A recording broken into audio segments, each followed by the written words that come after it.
Здравейте, аз съм доктор Калканджиева, невролог. Занимавам се с клинична неврология в рамките на повече от 30 години. Неврологията е наука, занимаваща се с функционирането и разстройствата на централна, периферна и автономна нервна система. Най-честите заболявания на периферната нервна система са радикулити, неврити, плексити, дискови хернии. Немалко място в патологията заемат болките в гърба и кръста и различните видове главоболия, като мигреноподобно главоболие, тензионно главоболие, главоболие от шиен произход, главоболие при стрес. Напоследък все по-често, за съжаление, сред младите хора зачестяват невротичните разстройства.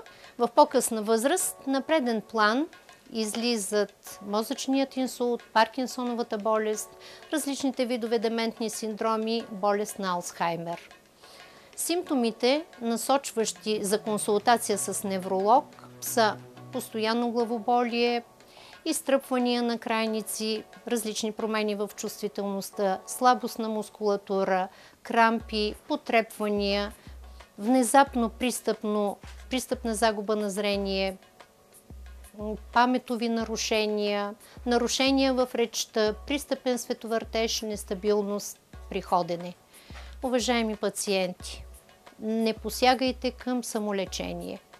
Когато някой от тези симптоми се появи, посетете неврологичен кабинет.